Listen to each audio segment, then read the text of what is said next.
I was a student of KC College in 1969 when they realized that I had taken a subject which was not eligible for Bombay University. And I was told that I could do in Pune. So after going to various places, because it was very late, the college had started in June and they realized that I was not eligible only in August. I came to Pune. And then Wadia College principal told me that there is a college which is Sindhi college and its name is St. Mira's. There they will surely get admission because it is only for girls and they will give you. So on a very wet day, I came here with my mother and I told them I want to meet the principal. So they told me, yes, go on the first floor and you'll meet him. And I went there and there was a simple, humble man wearing a half-sleeve bush shirt and wiping his hands like this, and he joined hands. And I very cutely told him that I want to meet the principal. And he said, tell me, what can I do for you? I told him, you can't do anything, I need to meet the principal. So after a little thing, he said, but I am your humble servant here. And I had never heard that word ever before in my life. So someone told me, but he is the principal. And I cannot tell you, in my very spontaneous ways, I told him, but you don't look like a principal. And then he put his hand on my head and said, I have waited for you for 100 years. Then they did my admission. There were a lot of conditions that I had to be a vegetarian, I would not see any movies. But you know, necessity knows no law. So I agreed to all the conditions. And then he told me, you sign a form. And I signed. Actually, I had gone through it, but I just showed that I'm signing. And he told me one thing, a lesson which I tied a knot: never sign anything without reading. So that was in '69, my first lesson from him, that never sign anything without reading. Then I became a student here, and something he drew towards me or I drew towards him, I can still not recollect, but I used to meet him every day.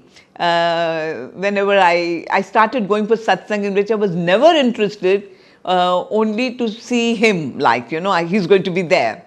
Very often he sent me a lot of fruits, and one day one big tokra of fruits came and I was alone. I said, why is this person sending me? I mean, I just liked him, had respect for him, but I didn't think of him as a guru or anything at that time. He sent me so many fruits, so I started crying because I didn't know what to do with it. So my warden, Miss Nirmala Jotwani, foolingly told him that you sent her fruits and she didn't know what to do with it. So he called me and said, you know, I have sent you so much fruits so that you can share with all the hostelites. The second lesson I learned from him was to share is to care. He said, I didn't send it for you. I sent it to you so that you learn that whatever you get, you share. Because he believed that whatever we have is meant for sharing. So in these very, very small anecdotes, I just got drawn very close to him. In the next year, I could have got admission in Bombay, but he told me, why do you want to go? And very much against my father's will, because it was expensive to stay in a hostel, and for a girl to do arts at that time, they found it expensive. So I told him that, you know, my parents are finding it expensive.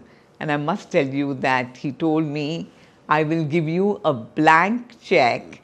You withdraw the money, but study here.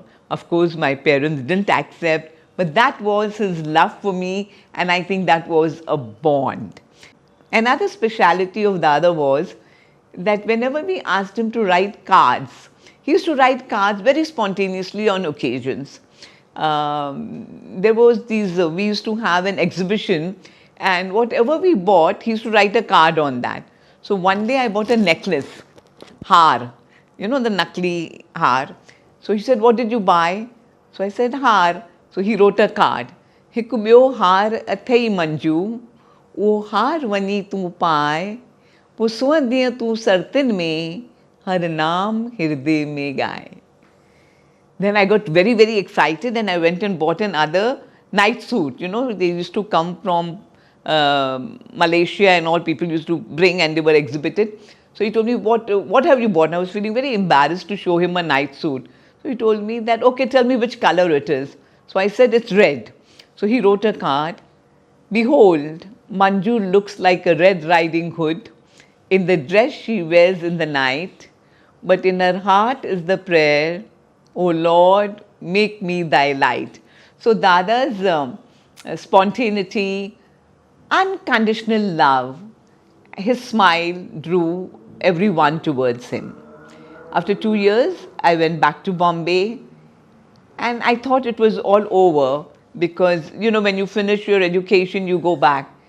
Then after about 1 month of gap, he wrote a letter to me, Dear Manju, I have thought of you again and again.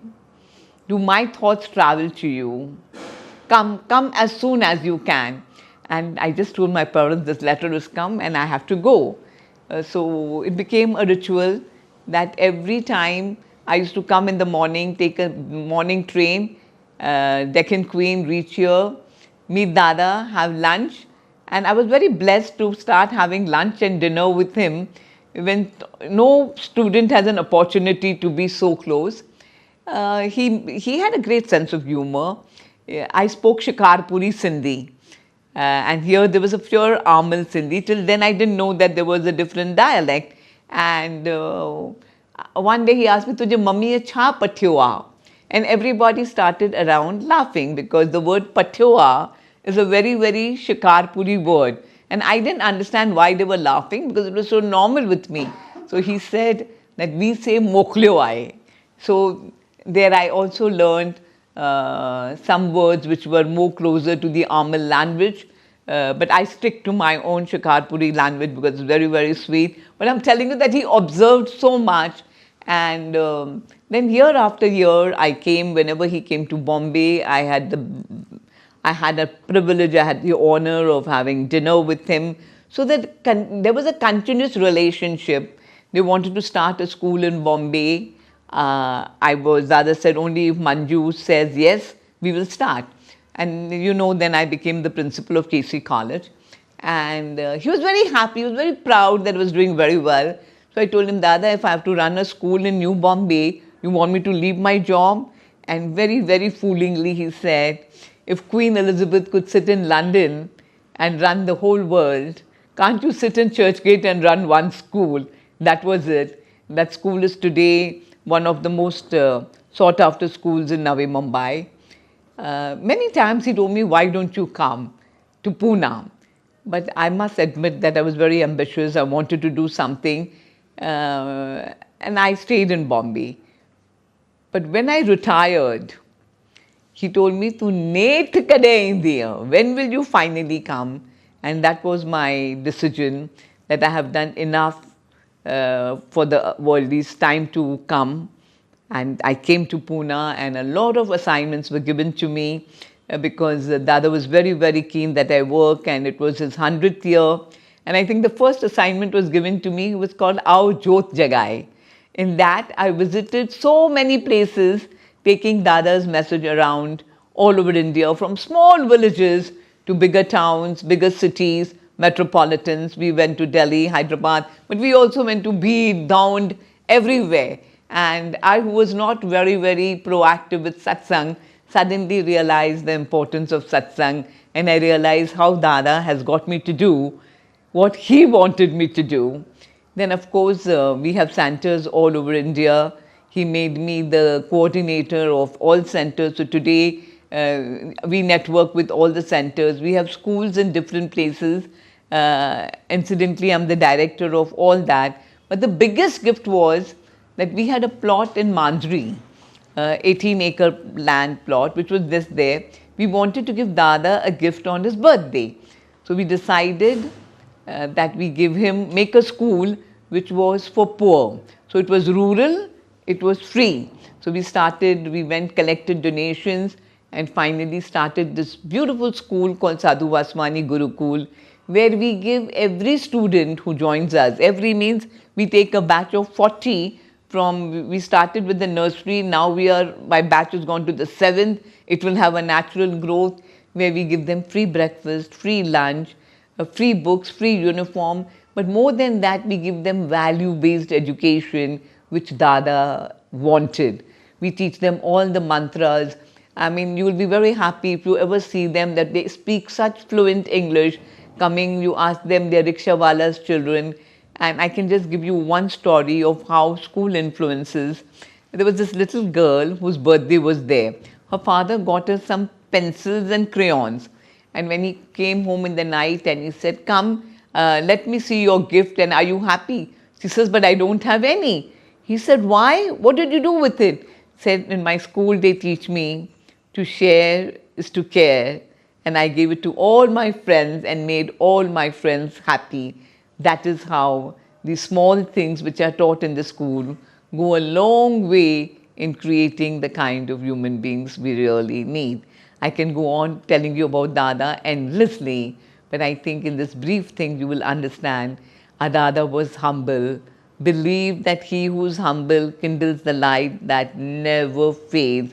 His humility, his simplicity, his love, unconditional love flew for everybody, for the rich and the poor. His motto was that do you want to be happy, then make others happy. If you want to be, he says, ultimate aim of life is to be happy and you seek happiness only in service. So he said the reward for service is more service, and we here serve everyone. During COVID, we outstood everything to serve the poor, the needy. We went to platforms, we went to stations, we went to bus stops, we gave clothes, we gave hygiene. I mean, that Dada's message of give, give, give, for to give is to live. He said, I had one tongue, but if I had 1,000,000 tongues, with every tongue I would have said one thing, give, give, give. That's our master, Dada J.P. Vaswani, and his master, Sadhu T.L. Vaswani. Dada just loved reading books. You give him a book and he forgot everything. He would just sit with it. His own library is so precious with some of very rare books. Dada did not only love reading, Dada loved writing. He wrote in number of books in Sindhi and in English. And his books are translated into Marathi and many other local languages, including some foreign languages. His books are spread. We have book fairs all over the world where his books are displayed. It may be in Frankfurt, it may be in London. There are many places where the exhibitions take place, Delhi. And in every book fair, we represent Dada's books to spread his message.